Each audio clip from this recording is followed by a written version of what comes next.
Anna apportait des cartons et du papier bulle, emballant systématiquement ma vie tout en bavardant sur son excitation de me voir commencer ce nouveau chapitre. J'ai très peu parlé pendant ces 2 semaines. J'ai observé.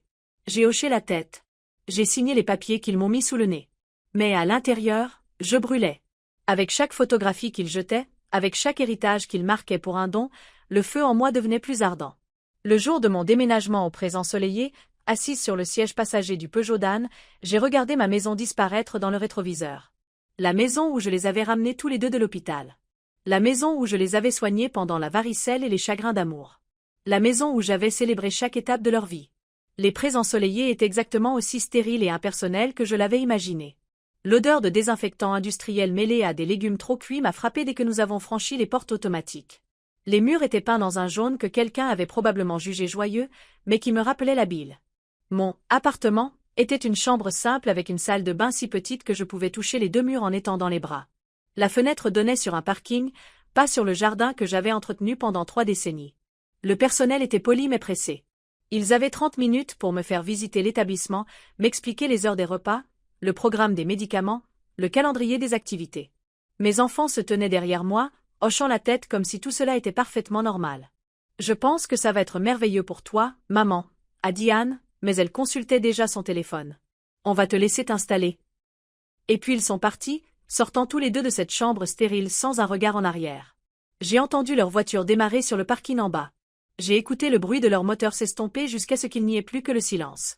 Je me suis assise sur le lit étroit qu'ils fournissaient et je me suis accordé exactement 10 minutes pour pleurer. 10 minutes pour pleurer la vie que j'avais perdue, les enfants qui m'avaient abandonné, l'avenir que je n'avais jamais imaginé. Puis je me suis levée, j'ai séché mes larmes et j'ai commencé à planifier. La première semaine au présent ensoleillé fut une révélation, mais pas du genre que mes enfants avaient espéré. J'ai appris les routines assez vite.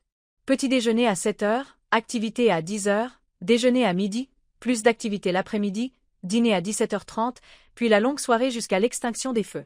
J'ai aussi appris à connaître mes compagnons de résidence. Marguerite, dans la chambre d'Alexandra côté, avait été placée ici par ses filles après une chute dans sa douche. Elle ne les avait pas vues depuis le jour de son déménagement, il y a 3 mois. Henri, de l'autre côté du couloir, avait été amené par son fils, qui avait promis de venir tous les dimanches. C'était il y a 6 mois. Et chaque dimanche, Henri s'asseyait toujours près de la fenêtre de l'entrée, attendant.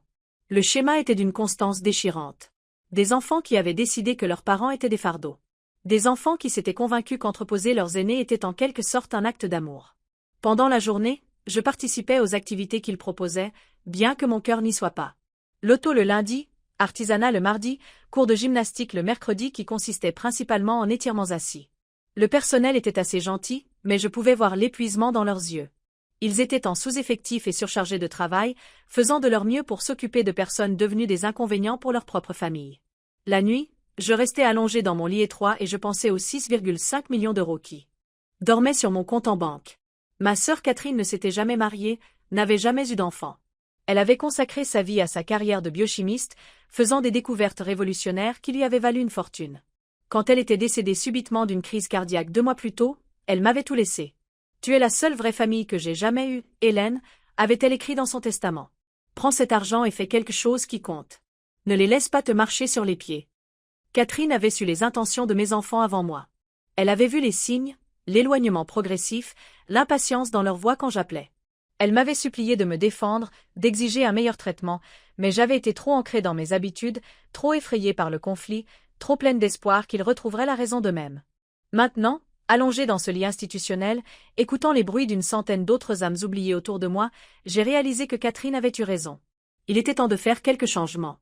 Le lendemain matin, j'ai demandé à une des infirmières si je pouvais utiliser l'ordinateur dans la salle commune. « Je veux regarder certaines choses », dis-je vaguement.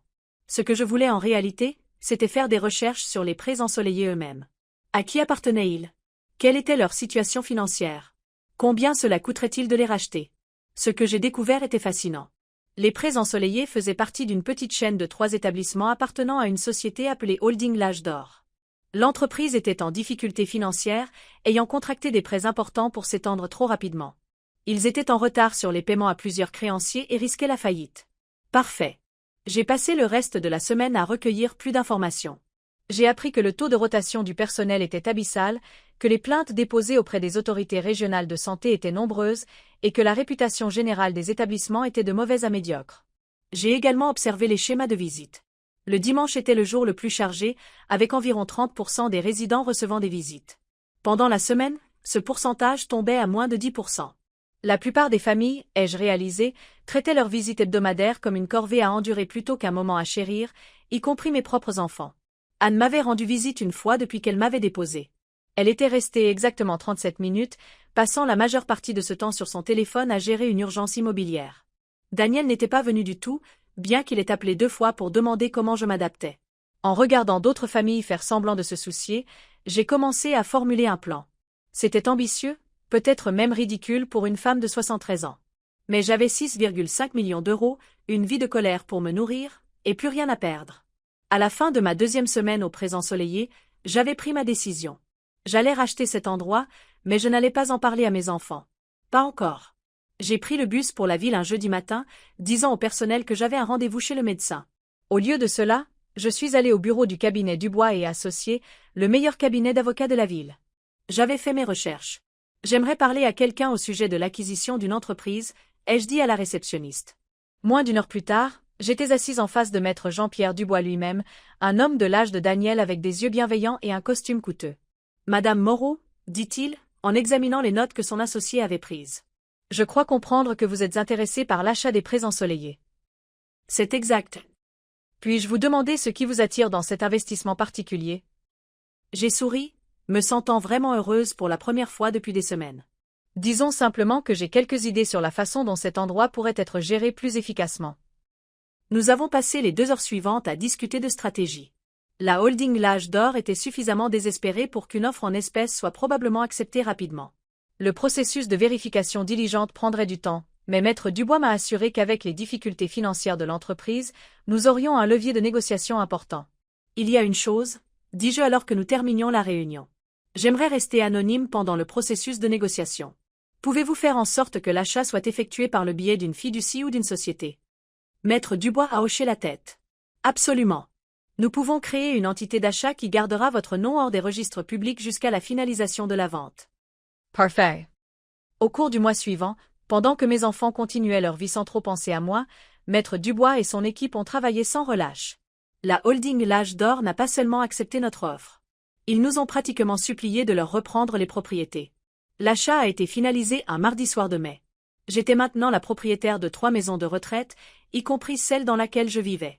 Mais le meilleur, c'est qu'il me restait encore la majeure partie de mes 6,5 millions d'euros. Assez pour faire de sérieuses améliorations dans les établissements. Assez pour mettre en place de nouvelles politiques, notamment en ce qui concerne les heures de visite. Cette nuit-là, allongée dans mon lit, bientôt mon lit dans mon propre établissement, j'ai souri pour la première fois depuis mon arrivée au Prés Ensoleillé. Demain commencerait un nouveau chapitre de ma vie. Un chapitre où j'aurais le contrôle. Un chapitre où mes enfants apprendraient enfin les conséquences de leurs actes. Je me suis endormie avec un sentiment de détermination que je n'avais pas ressenti depuis des mois. Le lendemain matin, tout allait changer, et mes enfants, ces enfants ingrats qui m'avaient si facilement rejeté, comprendraient enfin ce qu'ils avaient perdu. Mais d'abord, ils découvriraient ce que j'avais gagné. En fermant les yeux, j'ai murmuré un petit merci à ma sœur, Catherine. Elle avait eu raison depuis le début. Il était temps d'arrêter de les laisser me marcher sur les pieds et de riposter. Le matin après la finalisation de l'achat, je me suis réveillée avec un sentiment que je n'avais pas éprouvé depuis des mois, le contrôle. Pour la première fois depuis que mes enfants m'avaient déposé au Prés Ensoleillé comme un colis indésirable, je me sentais à nouveau moi-même. Hélène Moreau, la femme qui avait bâti une vie à partir de rien, qui avait élevé 2 enfants en tant que mère célibataire après que leur père nous ait abandonnés, qui avait cumulé 3 emplois pour les envoyer à l'université. Je me suis habillée avec soin dans ma meilleure robe bleue, celle que j'avais portée à la remise des diplômes de droit d'Anne. En descendant le couloir vers le bureau principal, j'ai remarqué des choses que j'avais négligées pendant mon séjour en tant que résidente. La moquette fine était usée par endroits, révélant le béton en dessous. Les néons bourdonnaient et clignotaient sporadiquement. La peinture sur les murs était écaillée et plusieurs dalles de plafond étaient tachées par d'anciennes fuites. Ce n'étaient pas les signes d'un établissement bien géré. C'étaient les signes d'un endroit où l'on avait lésiné sur les moyens, où le profit avait été priorisé au détriment de la dignité. Les membres du personnel que je croisais dans le couloir avaient l'air fatigués. L'équipe de jour n'était en service que depuis 1 heure et ils semblaient déjà dépassés. J'avais appris leur nom au cours du mois passé. Maria, qui avait 4 enfants à la maison et faisait des doubles gardes pour joindre les deux bouts. Robert, un aide-soignant qui étudiait le soir pour son diplôme d'infirmier. Janet, la coordinatrice des activités qui dépensait son propre argent pour des fournitures parce que le budget était si serré. C'étaient de bonnes personnes travaillant dans un système défaillant. Aujourd'hui, cela commencerait à changer. J'ai frappé à la porte du bureau de la directrice, Nathalie Valois. À travers la vitre, je pouvais la voir penchée sur un bureau couvert de papier, probablement des factures et des plaintes. À 45 ans, elle en paraissait plus de 60. Le stress de diriger un établissement sous-financé l'avait vieilli prématurément. « Entrez », a-t-elle appelé d'une voix lasse. Madame Valois, J.E. Sui Helene Moreau, Chamber 237. Pourrais-je vous parler un instant? Elle a levé les yeux, surprise. Les résidents ne demandaient généralement pas de rendez-vous avec l'administration. Bien sûr, Madame Moreau, veuillez vous asseoir. Comment puis-je vous aider?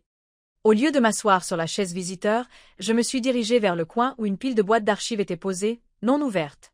Sont-ce les dossiers de la holding L'Âge d'Or? Nathalie a froncé les sourcils, clairement confuse. Oui, ils sont arrivés hier, mais... Madame Moreau, je ne suis pas sûre de savoir pourquoi vous seriez intéressée par. Parce que depuis minuit hier soir, je suis propriétaire de cet établissement. Les mots ont flotté dans l'air entre nous. Le visage de Nathalie a traversé une série d'expressions, confusion, incrédulité, choc, et finalement une méfiance prudente. Je suis désolée, qu'avez-vous dit? J'ai ouvert mon sac à main et j'ai sorti les documents juridiques que Maître Dubois m'avait fournis. J'ai acheté les prêts ensoleillés ainsi que les 2 autres établissements de la chaîne L'Âge d'Or. Ces papiers confirment le transfert de propriété. Les mains de Nathalie tremblaient légèrement en prenant les documents. Je l'ai regardée parcourir le jargon juridique, ses yeux s'écarquillant lorsqu'elle a trouvé son propre nom mentionné dans les clauses de transition. C'est réel. Très réel. Et Madame Valois, la première chose que je veux que vous sachiez, c'est que vous n'avez rien à craindre. D'après ce que j'ai observé, vous avez fait un travail héroïque avec des ressources impossibles. Elle s'est adossée à sa chaise, semblant sur le point de pleurer. Madame Moreau, je ne comprends pas. Vous êtes une résidente. Comment avez-vous? Comment une résidente en est-elle venue à posséder l'établissement où elle vit? J'ai souri. C'est toute une histoire, en fait. Ma sœur Catherine était biochimiste, une femme brillante, jamais mariée, sans enfant. Elle m'a tout laissé à sa mort il y a 2 mois. Tout, c'est-à-dire 6,5 millions d'euros. Le silence qui a suivi était assourdissant. Nathalie a posé les papiers avec précaution, comme s'ils pouvaient exploser. Madame Moreau, puis-je vous demander pourquoi vous avez choisi d'acheter les prêts ensoleillés? Il y avait sûrement de meilleures opportunités d'investissement. Je me suis installée dans ma chaise, prenant enfin le siège qu'elle m'avait offert. Parce que je vis ici, Madame Valois, et j'ai vu comment les choses fonctionnent vraiment. J'ai vu de bons membres du personnel démissionner parce qu'ils ne peuvent pas se permettre de rester. J'ai vu des résidents se passer de soins appropriés parce qu'il n'y a pas assez de personnel pour les fournir. J'ai vu des familles traiter leurs aînés comme des fardeaux au lieu de bénédictions. Ma voix s'est durcie à chaque mot. Et j'ai décidé qu'il était temps de faire des changements. Nathalie a hoché lentement la tête. Quel genre de changement? Nous commencerons par le personnel. Je veux que vous prépariez un rapport sur ce qu'il en coûterait d'embaucher suffisamment de personnes pour doter correctement cet établissement. Aides-soignants, infirmiers, personnel d'entretien, de cuisine, de maintenance, tout le monde. Et je ne veux pas de salaire minimum. Je veux payer les gens assez pour qu'ils veuillent travailler ici, qu'ils puissent subvenir aux besoins de leur famille, qu'ils n'aient pas à choisir entre prendre soin de nos résidents et prendre soin d'eux-mêmes.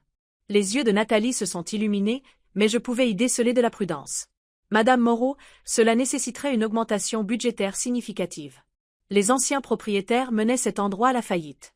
Madame Valois, je ne suis pas intéressée par la maximisation des profits. Je suis intéressée par la maximisation des soins. J'ai sorti une tablette que j'avais achetée la semaine précédente. L'un des avantages d'être perçue comme inoffensive était que les gens ne surveillaient pas trop vos activités. J'avais passé un temps considérable à faire des recherches sur les meilleures pratiques en matière de soins aux personnes âgées. Je veux également mettre en œuvre une nouvelle politique de visite, ai-je poursuivi. Quel genre de politique? J'ai fait défiler mes notes. J'ai observé que la plupart des familles traitent la visite à leurs parents âgés comme une corvée. Ils viennent quand cela leur convient, restent le plus brièvement possible et semblent penser que leur devoir est accompli pour une autre semaine ou un autre mois. Nathalie hochait la tête. Elle avait manifestement remarqué les mêmes schémas. Alors, voici ce que nous allons faire. Les familles qui rendent visite moins de 2 fois par semaine verront leurs heures de visite restreintes au dimanche après-midi, de 14 heures à 16 heures seulement. Les familles qui visitent plus fréquemment auront un accès illimité, dans des limites raisonnables. Nathalie semblait incertaine. Madame Moreau, Je ne suis pas sûr que nous puissions légalement restreindre les heures de visite en fonction de la fréquence des visites. La réglementation. J'ai fait examiner la réglementation de manière approfondie par mes avocats. Tant que nous ne discriminons pas sur la base de catégories protégées, et tant que nous permettons un certain accès à toutes les familles, nous sommes dans notre droit d'établir des politiques de visite qui encouragent un contact plus fréquent avec les résidents. Je me suis penchée en avant, sentant l'enthousiasme monter dans ma voix. Madame Valois, ces gens sont les parents, les grands-parents, les conjoints de quelqu'un. Ils méritent mieux que d'être visités comme des tombes. Nathalie est restée silencieuse un long moment. Quand elle a parlé, sa voix était douce. Madame Moreau, dans toutes mes années d'administration de la santé, je n'ai jamais rien vu de tel. Habituellement, les nouveaux propriétaires arrivent en cherchant à réduire les coûts, à augmenter les profits. Vous parlez de dépenser de l'argent. Comme si, elle a fait une pause, cherchant ses mots. Comme si ces gens comptaient. Oui, exactement comme ça. Je me suis levée, lissant ma robe. Parce qu'ils comptent, Madame Valois. Chacun d'eux a été le bébé de quelqu'un un jour. Ils ont vécu des vies pleines, aimé des gens, été aimés en retour. Le fait que leurs propres enfants l'aient oublié ne signifie pas que nous devons le faire aussi. Nathalie s'est levée également, et je pouvais voir la transformation commencer dans son comportement. La lassitude était toujours là, mais elle était rejointe par autre chose. L'espoir. De quoi avez-vous besoin de moi? A-t-elle demandé. J'ai besoin que vous envoyiez une lettre à toutes les familles pour les informer du changement de politique. La lettre doit être polie mais ferme. Donnez-leur 2 semaines pour ajuster leurs horaires. Après cela, le nouveau système entre en vigueur. Et l'autre changement? Je veux une évaluation complète des besoins de l'établissement. Chaque carreau cassé, chaque équipement obsolète, chaque service en sous-effectif. Nous allons tout réparer. Nathalie a hoché la tête, et pour la première fois depuis que j'étais au présent ensoleillé, je l'ai vue sourire sincèrement. Madame Moreau, puis-je vous demander quelque chose? Bien sûr. Vos enfants sont-ils au courant de tout cela? J'ai souri, ressentant une étincelle de satisfaction. Pas encore, mais ils le seront bientôt. Les 2 semaines suivantes furent un tourbillon d'activités. Fidèle à sa parole, Nathalie a envoyé des lettres à toutes les familles expliquant la nouvelle politique de visite. Les réponses furent immédiates et véhémentes. J'étais dans ma chambre quand Anne a fait irruption un mardi après-midi, agitant une lettre comme une arme. Maman, qu'est-ce que c'est que ces bêtises? J'ai levé les yeux de mon livre, calmement. Bonjour, ma chérie. C'est adorable de te voir aussi. Ne m'y sers pas. Qu'est-ce que c'est que cette histoire d'heures de visite restreinte? Es-tu derrière ça d'une manière ou d'une autre? J'ai posé mon livre. Derrière quoi, Anne? Je ne suis qu'une résidente ici. C'est des conneries, a-t-elle lâché, puis elle a immédiatement regardé autour d'elle comme si la police de la maison de retraite pouvait l'arrêter pour grossièreté. Désolée, mais maman, c'est insensé. Des heures de visite restreintes. Pour qui se prennent-ils? Daniel est apparu dans l'embrasure de la porte derrière elle, l'air tout aussi agité. Maman, c'est à propos de nous, n'est-ce pas? Parce qu'on n'est pas venu te voir aussi souvent qu'on aurait dû. Je me suis levée lentement, sentant chacun de mes 73 ans. Quand était la dernière fois que vous étiez ici tous les deux en même temps? Ils ont cessé leur discussion frénétique et m'ont regardé. Quoi? Quand était la dernière fois que mes 2 enfants étaient dans cette chambre ensemble? Le silence s'est étiré inconfortablement. Le jour où vous m'avez emménagé, ai-je répondu pour eux. Il y a près de 2 mois. Maman, ce n'est pas juste, a dit Daniel. On a été occupés. Tu le sais. Je sais que vous êtes venu me voir exactement 3 fois à vous deux depuis que vous m'avez laissé ici, dis-je doucement. Anne 1 fois, Daniel 2 fois, et Jessica pas du tout, sauf si on compte les fleurs. And a rookie. J'ai été submergée de dossiers. Et je suis sûre que tu serais submergée de dossiers si j'étais en train de mourir aussi, ai-je interrompu. Les mots sont sortis plus durs que je ne l'avais prévu, mais je ne les ai pas regrettés. Il était temps d'être honnête. Maman, a dit Anne, sa voix d'avocate prenant le dessus. C'est ridicule. Nous pouvons contester cette politique. C'est clairement du harcèlement ciblé. Vraiment? Ou est-ce simplement demander aux familles de donner la priorité aux personnes qu'elles prétendent aimer? Le téléphone de Daniel a vibré. Sans réfléchir, il a sorti et l'a regardé. Le geste était si automatique, si ancré qu'il n'a même pas réalisé ce qu'il avait fait jusqu'à ce qu'Anne lui donne un coup de coude. Tu vois, dis-je doucement. Même maintenant, au milieu de cette conversation, tu ne peux pas résister à l'attrait de quelque chose de plus important que ta mère. Daniel a rangé son téléphone, la honte colorant ses traits. Maman, je suis désolée. C'est juste que je ne suis pas une priorité, ai-je terminé. Et ce n'est pas grave. Vous êtes tous des adultes avec vos propres vies, mais ne vous attendez plus à ce que le monde s'accommode de votre négligence. Le visage d'Anne était rouge de colère. Négligence? Nous t'avons mise dans cet endroit parce que nous t'aimons. Parce que nous voulons que tu sois en sécurité. Vous m'avez mise dans cet endroit parce que j'étais un inconvénient, dis-je, ma voix stable malgré l'émotion qui montait en moi. Parce que prendre soin de moi aurait nécessité de sacrifier quelque chose de vos vies confortables. La pièce est tombée dans le silence, à l'exception du bourdonnement institutionnel du bâtiment qui nous entourait. Finalement, Daniel a parlé. Alors, qu'est-ce qu'on fait maintenant? J'ai souri, me sentant plus légère que je ne l'avais été depuis des mois. Vous suivez les nouvelles règles. Vous venez 2 fois par semaine ou vous venez pendant les heures restreintes. C'est votre choix. C'est insensé, a marmonné Anne. Qu'est-ce qui a pris à cet endroit? Peut-être qu'ils ont simplement décidé que les résidents méritaient mieux, ai-je suggéré. Anne a plissé les yeux, m'étudiant. Maman, il y a quelque chose de différent chez toi. Tu es, quel est le mot? Plus heureuse, ai-je offert. Rebelle, a-t-elle corrigé. J'ai haussé les épaules. Quand on n'a plus rien à perdre, la rébellion devient plus facile.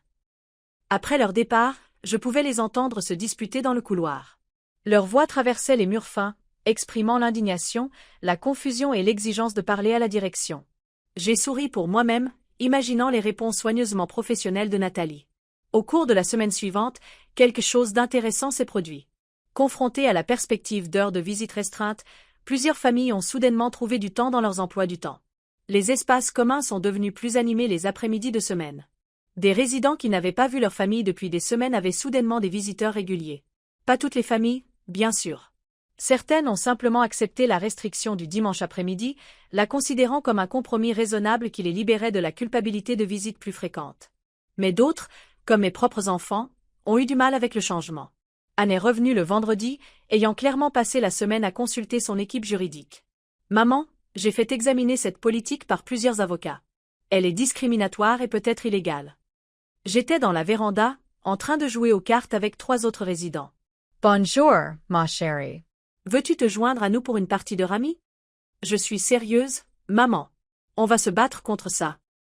J'ai posé une carte sur la pile de défausse. Tu es certainement libre d'essayer. Marguerite, ma compagne de table, a levé les yeux de ses cartes. C'est une de tes enfants, Hélène? Comme c'est charmant qu'elle soit venue te voir un vendredi. Oui, dis-je en souriant à Marguerite. C'est ma fille, Anne. Anne, voici Marguerite. Elle n'a pas vu ses filles depuis 4 mois. Anne s'est agitée, mal à l'aise. Je suis désolée de l'apprendre. Oh, ne sois pas désolée pour moi, ma chère, dit joyeusement Marguerite. Je m'y suis habituée, bien que je doive admettre que ces nouvelles politiques de visite ont secoué les choses. Ma plus jeune a même appelé hier pour dire qu'elle viendrait ce week-end. J'ai croisé le regard d'Anne par-dessus la table de cartes. Imagine ça. Anne a tiré une chaise, ayant clairement l'intention d'avoir cette conversation malgré le public. Maman, que sais-tu de ces changements de politique? Sais-tu qui a pris la décision? J'ai défaussé un set de trèfle. J'imagine que ça vient de la direction, mais qui spécifiquement? Quelqu'un a dû autoriser ça. Je ne saurais vraiment pas te dire, ma chérie. Je ne suis qu'une résidente. La phrase était devenue ma réponse standard, et je voyais que ça la frustrait, ce qui, je l'avoue, faisait partie de son attrait. Hélène a été une telle joie à avoir parmi nous, intervint Henri de la table voisine. Toujours si positive, même avec tout ce qui s'est passé. And parrot confuse. Tout ce qui s'est passé? J'ai lancé un regard d'avertissement à Henri, mais il continuait déjà. Oh oui, avec les nouveaux propriétaires et tous les changements à venir, Hélène a été d'un grand soutien pour le personnel pendant la transition. Anne est devenue très immobile. Nouveau propriétaire? J'ai senti le moment se cristalliser autour de nous. Ce n'était pas comme ça que j'avais prévu qu'elle l'apprenne, mais c'était peut-être approprié, entourée d'autres résidents dans l'espace commun où elle se donnait rarement la peine de venir, avec des témoins de son choc. Oui, ma chérie, dis-je calmement. Ne t'ai-je pas dit que les Présents Soleillés avaient de nouveaux propriétaires? Ils ont une approche très progressiste des soins aux personnes âgées. Le visage d'Anne était illisible. Et quand exactement ce changement de propriétaire a-t-il eu lieu? Oh, il y a environ 2 semaines, je crois. Le même jour où les lettres sur les politiques de visite ont été envoyées. Je pouvais la voir faire le lien. Il faut que je te parle en privé, a dit Anne, sa voix tendue par le contrôle. Bien sûr, mais nous terminons juste cette main. Rami. J'ai abattu mes cartes triomphalement. Marguerite applaudit. Marvelous Helene. Tu deviens assez douée à ce jeu. Anne a attendu avec une impatience visible pendant que j'aidais à ranger les cartes et que je discutais brièvement avec mes compagnons de table. Finalement, elle m'a pratiquement traînée jusqu'à ma chambre. Dès que la porte s'est fermée, elle s'est tournée vers moi. Que sais-tu des nouveaux propriétaires? Je me suis assise sur mon lit, lissant la couverture. Je sais qu'il semble très engagé à améliorer les conditions ici. Maman, arrête de jouer. C'est sérieux. Vraiment? À quel point? Assez sérieux pour que tu viennes plus d'une fois tous les 2 mois? Anne a fermé les yeux, essayant clairement de contrôler son tempérament. Maman, s'il te plaît, je veux que tu sois directe avec moi. Sais-tu qui a racheté cet endroit? J'ai regardé ma fille. Je l'ai vraiment regardée. À 52 ans, elle était prospère, confiante, habituée à obtenir des réponses quand elle les exigeait. Elle avait hérité de mon entêtement, mais pas de ma patience. Est-ce que ça aurait de l'importance si je le savais? Oui, parce que quelque chose ne va pas ici. Le timing, les politiques, la façon dont ils traitent les familles. Tu veux dire la façon dont ils insistent pour que les familles passent réellement du temps avec leurs parents âgés? Ce n'est pas. Elle s'est arrêtée, la frustration évidente sur son visage. Maman, je sais que tu es en colère contre nous. Enfin, un peu d'honnêteté. Oui, et peut-être qu'on le mérite. Peut-être qu'on n'a pas été les meilleurs enfants ces derniers temps. J'ai failli rire de la litote, ces derniers temps. Mais ce n'est pas la façon de gérer ça. Si tu es impliquée là-dedans d'une manière ou d'une autre. De quoi m'accuses-tu exactement, Anne? Elle m'a regardé un long moment, et je pouvais voir les rouages s'activer dans son cerveau juridique. Je pense que tu en sais plus que tu ne le laisses paraître. Je me suis levée et me suis approchée de la petite fenêtre. Dehors, je pouvais voir le parking où elle m'avait laissé il y a 2 mois. Le souvenir piquait encore, mais la douleur s'était transformée en autre chose, quelque chose d'utile. Ton téléphone sonne, dis-je. Anne a baissé les yeux, surprise. Elle avait été si concentrée sur notre conversation qu'elle ne l'avait pas remarqué. Elle a jeté un coup d'œil à l'écran. C'est le travail. Je dois prendre cet appel. Bien sûr que tu le dois. Elle a répondu à l'appel et je l'ai écouté débiter des conseils juridiques à la personne à l'autre bout du fil. Pendant qu'elle parlait, elle faisait les 100 pas dans ma petite chambre, son attention complètement absorbée par la crise du jour. Quand elle a finalement raccroché, j'étais assise calmement sur mon lit, les mains jointes. Maman, je suis désolée. Il y a une situation au travail que je dois vraiment aller régler. Ton travail est évidemment plus important, ai-je dit. Ce n'est pas ce que je, n'est-ce pas? Tu es venu ici spécifiquement pour me confronter à propos de quelque chose que tu penses que je pourrais savoir. Et à la seconde où ton téléphone sonne, tu abandonnes cette conversation pour le travail. Elle a ouvert la bouche pour argumenter, puis l'a refermée. Un instant, elle a ressemblé à la petite fille que j'avais élevée, prise entre des exigences concurrentes. Nous continuerons ça plus tard, a-t-elle dit finalement. Si tu le dis. Elle est partie, et j'ai souri pour moi-même. L'enquête commençait plus tôt que je ne l'avais prévu, mais j'étais prête. Ce week-end-là, Daniel est venu, clairement envoyé par Anne. Il a essayé une approche différente, celle du fils déçu, mais j'ai maintenu mon rôle de résidente innocente. C'est pendant la visite de Daniel que Nathalie Valois a frappé à ma porte. Madame Moreau, je suis désolée de vous interrompre, mais pourrais-je vous parler? Daniel a levé les yeux, intéressé. Vous êtes la directrice, n'est-ce pas? Je voulais vous parler de cette politique de visite. Nathalie m'a jeté un regard et j'ai fait un petit signe de tête. Je serais ravie d'en discuter avec vous, monsieur Moreau. Je suis le fils de Madame Moreau. Ah, a dit Nathalie, et j'ai surpris un léger sourire. Eh bien, monsieur Moreau, la nouvelle politique de visite a en fait eu beaucoup de succès. Nous avons constaté une augmentation de 40% des visites familiales cette semaine. C'est bien beau, a dit Daniel. Mais je pense que cibler des familles spécifiques pour des restrictions est discriminatoire. Je peux vous assurer que la politique s'applique à toutes les familles de manière égale, a répondu Nathalie sans se démonter. Aucune famille n'est prise pour cible. J'ai regardé l'échange avec amusement. Nathalie gérait cela parfaitement, professionnelle mais ferme. Maintenant, a poursuivi Nathalie, Madame Moreau, je voulais vous informer que l'entrepreneur sera là lundi pour examiner les rénovations dont nous avons discuté. Les yeux de Daniel se sont écarquillés. Des rénovations? Oh, oui, a dit Nathalie d'un ton enjoué. Les nouveaux propriétaires rénovent complètement l'établissement. Nouveaux revêtements de sol partout, équipements modernisés, logement du personnel agrandi. C'est très excitant. Nouveaux propriétaires? Daniel essayait clairement de traiter cette information. Qui sont les nouveaux propriétaires? Je ne suis pas autorisée à discuter de détails spécifiques, a dit Nathalie diplomatiquement. Mais je peux dire qu'ils sont très investis dans la fourniture de soins de la plus haute qualité pour nos résidents. Après le départ de Nathalie, Daniel s'est tourné vers moi. Maman, savais-tu pour les nouveaux propriétaires? Je suis au courant qu'il y a eu un changement de direction, dis-je prudemment. Et tu ne trouves pas ça étrange? The timing. J'ai regardé mon fils, Celui que j'avais consolé pendant ses cauchemars, celui à qui j'avais appris à lire, celui qui avait oublié mon anniversaire ces 3 dernières années. Qu'est-ce qu'il y aurait d'étrange, mon chéri? Il a étudié mon visage, et je pouvais voir la suspicion grandir. Maman, y a-t-il quelque chose que tu ne nous dis pas? Y a-t-il quelque chose que tu veux me demander directement? Il a ouvert la bouche, puis l'a refermée. La question flottait dans l'air entre nous, non posée, mais comprise. Finalement, il a détourné le regard. Je devrais y aller. J'ai un dîner ce soir. Bien sûr que tu en as un. Après son départ, j'ai réalisé que ma transformation était presque complète. Je n'étais plus la mère abandonnée, pathétiquement reconnaissante pour la moindre miette d'attention. Je devenais quelqu'un d'autre, quelqu'un qui détenait toutes les cartes et qui était enfin prête à les jouer. Mais je n'étais pas tout à fait prête à révéler ma main. Pas encore. Le jeu devenait juste intéressant. Ce soir-là, j'ai reçu un appel d'Anne. Maman, il faut qu'on parle. Tous ensemble. À propos de quoi, ma chérie? Tu sais très bien de quoi. Demain. 13h. Elle a raccroché avant que je puisse répondre.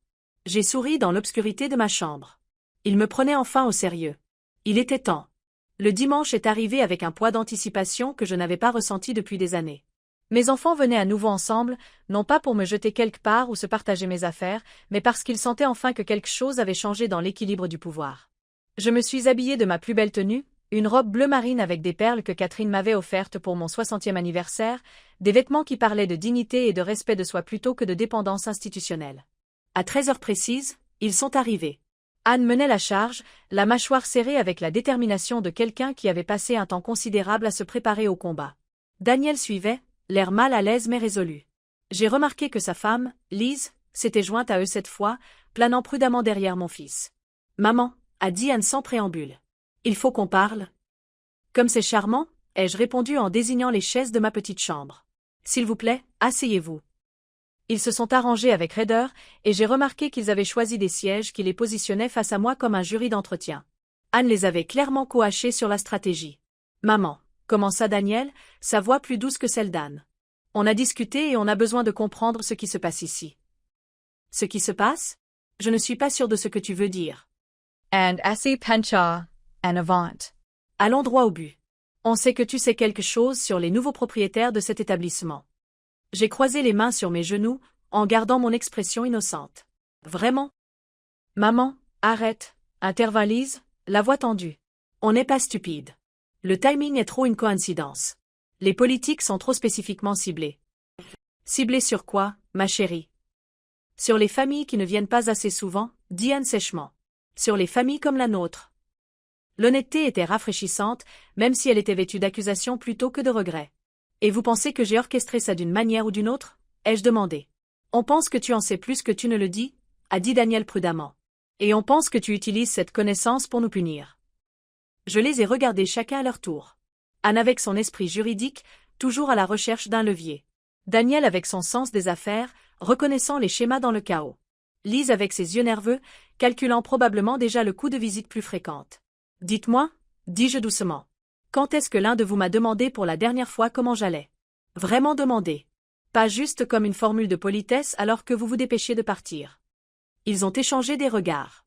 Ce n'est pas. Kamenka and. Quand est-ce que l'un de vous s'est assis avec moi plus d'une heure? Quand avez-vous amené les petits-enfants en visite? Quand m'avez-vous traité comme de la famille au lieu d'une obligation? Le silence s'est étiré entre nous comme un gouffre. Maman, dit doucement Lise, des larmes se formant dans ses yeux. On sait qu'on n'a pas été parfait. Parfaits. J'ai failli rire. Vous n'avez pas du tout été des enfants. Vous avez été des cadres gérant un actif non désiré alors que son propriétaire était encore en vie. Le visage d'Anne a rougi. Ce n'est pas juste. On essayait de faire ce qui était le mieux pour toi. Non, dis-je, ma voix plus dure maintenant. Vous essayez de faire ce qui était le plus facile pour vous. Daniel s'est frotté le front. D'accord, peut-être qu'on a merdé, mais maman, tu dois nous dire ce que tu sais sur cet endroit. Je me suis levée lentement, mes articulations protestant mais ma résolution se renforçant. Ce que je sais, Daniel, c'est que cet endroit est enfin dirigé par des gens qui comprennent que les résidents sont des êtres humains, pas des marchandises entreposées. Maman, a tenté Anne à nouveau. On a fait des recherches. La société qui a acheté les prés ensoleillés a payé cash. 4,2 millions d'euros. C'est beaucoup d'argent pour un acheteur inconnu. Mon cœur a raté un battement. Il se rapprochait de la vérité, mais je n'étais pas prête. Pas encore. Cela semble en effet être une somme substantielle. Ai-je convenu d'un ton neutre? Maman, SILT plate. Lise pleurait ouvertement maintenant. Dis-nous simplement ce qui se passe. On essaie de comprendre. J'ai ressenti une pointe de sympathie pour elle, mais elle était tempérée par le souvenir de 3 mois d'abandon. Ce qui se passe, Lise, c'est que quelqu'un a enfin décidé que les résidents des prés ensoleillés méritaient mieux que d'être oubliés par leur famille. Mais qui? A insisté Anne. Qui a décidé ça? Qui avait l'argent pour que ça arrive? Je me suis approchée de la fenêtre, regardant le parking où il m'avait laissé toutes ces semaines auparavant. Est-ce que ça importe qui? Ce qui importe, c'est que ça arrive. Ça importe, a insisté Anne. Parce que ça affecte notre famille. Ces politiques nous font du mal. Je me suis retournée vers eux, sentant quelque chose de froid s'installer dans ma poitrine. Vous faire du mal? Comment exactement vous font-elles du mal? On a des vies, maman, a dit Daniel. Des responsabilités. On ne peut pas simplement? Simplement quoi? Simplement rendre visite à votre mère plus d'une fois par mois? Simplement venir parce qu'elle est votre famille et non parce que vous cochez une case sur votre liste de choses à faire? La pièce est tombée dans le silence, à l'exception du bourdonnement de la climatisation et des pleurs étouffés de Lise. Je vais vous demander quelque chose, dis-je en me rasseyant. Et je veux des réponses honnêtes. Ils ont attendu. Si j'étais en train de mourir, viendriez-vous plus souvent? Ils ont eu l'air mal à l'aise, mais Anne a hoché la tête. Bien sûr. Si j'avais un cancer, libéreriez-vous vos emplois du temps? Maman, any sois pas morbide. A protest Daniel. Réponds à la question. Oui, a murmuré Lise. On le ferait. Donc, vous viendriez me voir plus si j'étais mourante ou gravement malade. Mais pendant que je suis simplement vieille et seule, vous ne pouvez pas vous donner la peine. Le visage d'Anne était rouge. Ce n'est pas ce qu'on a dit. C'est exactement ce que vous avez dit. Vous trouveriez du temps si ma situation était plus dramatique, plus urgente. Mais le désespoir silencieux, la solitude lente, la disparition progressive de quelqu'un qui était autrefois au centre de vos vies, ça ne mérite pas un temps prioritaire. Je me suis relevée, mon énergie grandissant à chaque mot. Vous voulez savoir qui sont les nouveaux propriétaires. Vous voulez savoir qui avait l'argent pour changer les politiques. Vous voulez savoir qui s'est assez soucié des résidents ici pour faire de la visite à la famille une priorité au lieu d'une option. Les 3 se sont penchés en avant. Quelqu'un, dis-je, qui comprend ce que ça fait d'être rejeté. Quelqu'un qui sait que l'argent ne peut pas acheter l'amour, mais qu'il peut exiger un minimum de respect. Les yeux d'Anne se sont plissés. Maman, sais-tu qui a racheté cet endroit? J'ai soutenu son regard. Je sais beaucoup de choses, Anne. Je sais que votre père n'a jamais payé de pension alimentaire après le divorce. Je sais que je me suis tuée à la tâche pour vous donner des opportunités. Je sais que chacun de vous me doit plus que vous ne pourriez jamais rembourser. Non pas parce que je le veux, mais parce que c'est simplement vrai. Maman, a dit Daniel. Tu nous fais peur. Bien, ai-je répondu. Vous devriez avoir peur. Vous devriez être terrifié que votre propre mère ait dû recourir à la manipulation stratégique pour que ses enfants lui rendent visite. Lise a essuyé ses larmes. Manipulation? Tu penses que ces politiques sont de la manipulation? Alors comment appelles-tu le fait de m'abandonner ici et de t'attendre à ce que je sois reconnaissante? La température dans la pièce a semblé chuter. Mes enfants m'ont regardé comme s'ils me voyaient pour la première fois. Pas la mère douce et accommodante dont ils se souvenaient, mais quelqu'un de plus dur, de plus redoutable. On ne t'a pas abandonné, a dit Anne, mais sa voix manquait de conviction. Vous m'avez conduite ici, m'avez laissée dans une chambre stérile et avez disparu de ma vie. Vous vous êtes partagé mes affaires comme si j'étais déjà morte. Vous avez vendu ma maison, mon foyer, sans me demander ce que je voulais. Comment appelleriez-vous ça exactement? On pensait. Comme Menka Daniel. Vous pensiez que j'étais faible. Vous pensiez que j'étais sans défense. Vous pensiez que je disparaîtrais tranquillement dans cet endroit et que je vous laisserais tranquille pour vivre vos vies réussies sans le fardeau d'une mère vieillissante. Je me suis rapprochée d'eux et ils ont instinctivement reculé. Mais vous vous êtes trompé sur moi. Vous vous êtes toujours trompé sur moi. Que veux-tu dire? A demandé Lise, craintive. Je veux dire que vous avez tous oublié d'où vous venez. Anne, j'ai suivi des cours du soir pour comprendre tes devoirs. Daniel, j'ai appris la mécanique pour t'aider à réparer ta première voiture. J'ai mémorisé des termes financiers pour pouvoir suivre vos conversations sur les affaires. J'ai fait une pause, laissant cela s'imprégner. Vous pensez tous avoir réussi par vous-même, mais chaque fondation que vous avez construite a été posée de mes mains, payée par mon sacrifice. Anne s'est levée, ses instincts d'avocate reprenant enfin le dessus. Maman, que dis-tu exactement? J'ai souri, sentant le pouvoir basculer entre nous. Je dis que vous m'avez tous drastiquement sous-estimé. Et ça va vous coûter cher. Nous coûter cher? La voix de Daniel s'est brisée. Nous coûter quoi? Votre confort, vos suppositions, votre capacité à me traiter comme une pensée après coup pratique. Lise hyperventilait maintenant. Maman, es-tu la nouvelle propriétaire? As-tu acheté cet endroit? La question flottait dans l'air comme une lame prête à tomber. Je pouvais voir la peur dans leurs yeux, la prise de conscience naissante que leur mère inoffensive et dépendante pourrait ne pas être celle qu'ils pensaient. Mais je n'étais pas prête à répondre à cette question. Pas encore. Ce que je suis, dis-je lentement, c'est une femme qui a passé 50 ans à s'occuper d'enfants ingrats et qui a finalement décidé de s'occuper d'elle-même. Avant qu'il ne puisse répondre, on a frappé à la porte. Nathalie Valois est entrée, l'air professionnel dans sa tenue du dimanche. Je suis désolée de vous interrompre, a-t-elle dit. Mais Madame Moreau, nous devons discuter du calendrier des rénovations avec vous. Le mot « avec » a pesé lourdement dans l'air. Pas à propos de vous. Avec vous? Mes enfants ont regardé Nathalie, puis moi, les implications claires. Bien sûr, dis-je doucement. Mes enfants, excusez-moi un instant. Nathalie et moi sommes sortis dans le couloir, laissant mes 3 progénitures assises dans un silence stupéfait. Madame Moreau, a dit Nathalie à voix basse une fois que nous étions hors de portée de voix. Ils deviennent méfiants. Je sais. C'était inévitable. Êtes-vous prête à leur dire? J'ai regardé ma porte fermée derrière laquelle mes enfants chuchotaient probablement frénétiquement des théories et des accusations. Pas encore. Laissez-les mariner un peu plus longtemps. Laissez-les vraiment comprendre ce qu'ils demandent. Natalie a hoche la tête. Les entrepreneurs ont trouvé quelques problèmes inattendus dans les laits. Rien de majeur, mais ça ajoutera environ 2 semaines au calendrier. Ce n'est pas grave. Un travail de qualité prend du temps. Pendant que nous discutions de questions pratiques, je pouvais entendre des voix étouffées de ma chambre. Ils se disputaient, probablement pour savoir s'il fallait rester et attendre des réponses ou partir et se regrouper. Madame Moreau, a demand Natalie. Il y a autre chose. Votre fils a appelé ce matin pour demander un rendez-vous avec l'administration. Quel fils? Daniel. Il voulait discuter des politiques de visite d'un point de vue commercial. Il semblait penser qu'il pouvait négocier. J'ai failli rire. Bien sûr qu'il le pensait. Que lui avez-vous dit? Que nos politiques ne sont pas négociables, mais qu'il est le bienvenu pour prendre rendez-vous afin de discuter de ses préoccupations. Bien. Quand? Demain à 10 heures. J'ai hoché la tête pensivement. Je pense que je vais assister à cette réunion. Les sourcils de Nathalie se sont levés. En tant que quoi? En tant que propriétaire, bien sûr.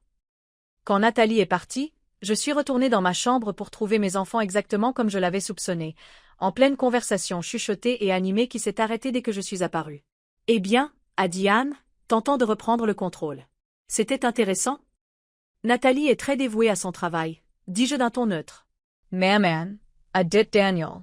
Elle t'a parlé comme si tu étais. Dis-le. Comme si j'étais quoi? Comme si tu étais quelqu'un d'important, pas n'importe quelle résidente. Je me suis rassise, lissant ma jupe. Peut-être qu'elle respecte simplement ses résidents en tant qu'individus plutôt que comme des problèmes à gérer. Ce n'est pas ce que je voulais dire, et tu le sais, a dit Daniel, la frustration claire dans sa voix. Lise avait été inhabituellement silencieuse. Maintenant, elle a pris la parole, sa voix petite. Maman, j'ai appelé la banque vendredi. Mon rythme cardiaque s'est accéléré, mais j'ai gardé mon expression neutre. Oh, et pourquoi aurais-tu fait ça? Pour vérifier ton compte. Pour m'assurer que tu allais bien financièrement avec le déménagement et tout. Comme c'est attentionné de ta part. Ils ont dit qu'ils ne pouvaient pas me donner d'informations sans autorisation.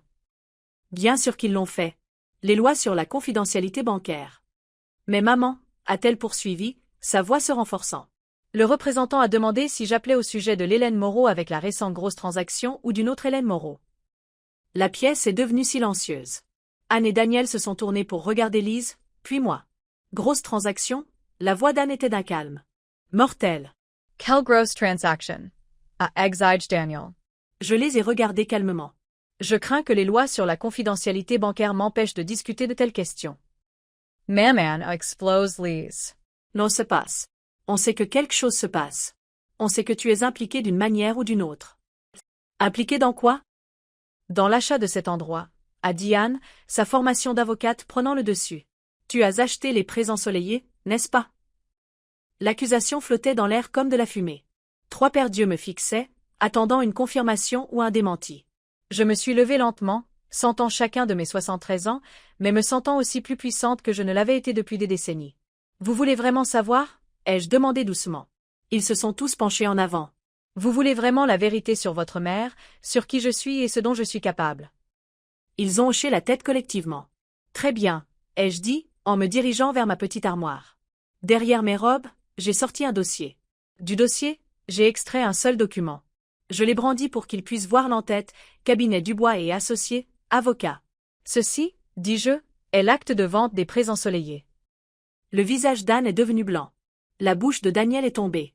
Lise a fait un bruit comme un animal blessé. Et ceci, ai-je continué, en montrant une ligne de signature, est mon nom. La nouvelle et unique propriétaire de cet établissement. Le silence qui a suivi était assourdissant. Finalement, Daniel a trouvé sa voix. Comment a-t-il croassé? J'ai souri, me sentant vengée et puissante, et terrifiante de contrôle pour la première fois depuis des mois. Catherine, dis-je simplement. Ma sœur Catherine m'a tout laissé à sa mort. 6,5 millions d'euros. 6,5 millions, a répété Anne, abasourdie. Et je l'ai utilisé pour acheter cet endroit. Votre mère, le fardeau sans défense que vous avez largué ici, possède maintenant l'établissement. Lise pleurait à nouveau. Mais c'étaient des larmes différentes. Des larmes de choc, de prise de conscience, de peur. Mais pourquoi, a demandé Daniel. Pourquoi ferais-tu ça? J'ai regardé mes enfants ingrats, égoïstes, qui avaient réussi, et j'ai senti toute la colère et la douleur des derniers mois se cristalliser en quelque chose de dur et de brillant. Parce que, dis-je, quelqu'un devait vous apprendre ce qui se passe quand on traite l'amour comme un inconvénient. Je me suis dirigée vers la porte et je l'ai ouverte. Maintenant, je pense que vous devriez partir. Les heures de visite pour les familles restreintes se terminent à 16 heures. Un instant, aucun d'eux n'a bougé. Puis Anne s'est levée lentement, suivie de Daniel et Lise. Maman, a dit Anne, la voix tremblante. Il faut qu'on en parle. Vraiment? Pourquoi? Vous avez clairement montré que me parler n'est pas une priorité. Ils sont sortis lentement, et je pouvais voir les rouages tourner dans chacune de leurs têtes. Anne pensait probablement à des contestations judiciaires. Daniel envisageait probablement des implications commerciales. Lise calculait probablement des chiffres, essayant de comprendre comment elle avait pu manquer un développement financier aussi important. Alors qu'ils atteignaient le couloir, j'ai appelé. Oh, et les enfants? Ils se sont retournés. Daniel, Nathalie a mentionné que tu avais un rendez-vous demain à 10 heures. J'assisterai à cette réunion. Le visage de Daniel a pâli. Tu seras, quoi? J'assisterai à ton rendez-vous avec l'administration. En tant que propriétaire, je pense qu'il est important d'entendre tes préoccupations de première main. Les implications de cela les ont frappés comme des coups physiques. Leur mère, la femme qu'ils avaient rejetée, était maintenant leur adversaire dans un jeu où elle détenait toutes les cartes. Après leur départ, j'ai fermé la porte et je me suis appuyée contre elle, mon cœur battant la chamade. Le secret était éventé. Partiellement, en tout cas. Ils savaient que je possédais l'établissement, mais ils ne comprenaient pas encore toute la portée de ce que cela signifiait. La réunion de demain serait intéressante. Daniel pensait qu'il allait négocier avec l'administration au sujet des politiques de visite. Au lieu de cela, il allait s'asseoir en face de sa mère et essayer d'expliquer pourquoi elle devrait lui faciliter la tâche pour continuer à la négliger. Je me suis dirigée vers ma fenêtre et j'ai regardé le parking. Je pouvais les voir debout près de leur voiture, engagés dans ce qui semblait être une discussion animée, se disputant probablement sur ce qu'il fallait faire, comment gérer cette révélation inattendue. Tandis que je regardais, Lise s'est soudainement pliée en deux et Anne et Daniel se sont précipités à ses côtés. Un instant, une véritable inquiétude a remplacé ma satisfaction. Faisait-elle une crise de panique? Le choc avait-il été trop fort? Mais ensuite, elle s'est redressée, a dit quelque chose à ses frères et sœurs, et est montée dans sa voiture. Ils sont tous partis séparément, et j'étais à nouveau seule. Je me suis assise sur mon lit, l'acte de vente toujours à la main, et j'ai réalisé que tout était sur le point de changer. Le secret était sorti, et il n'y avait pas de retour en arrière possible. Demain, la vraie bataille commencerait. Mais pour la première fois depuis des mois, je n'avais pas peur de cette bataille. Je l'attendais avec impatience. Après tout, il m'avait bien entraîné. 50 ans à être sous-estimé, rejeté et manipulé m'avaient appris comment ces jeux se jouaient. La différence, c'est que maintenant, je détenais toutes les cartes, et je comprenais enfin leur valeur.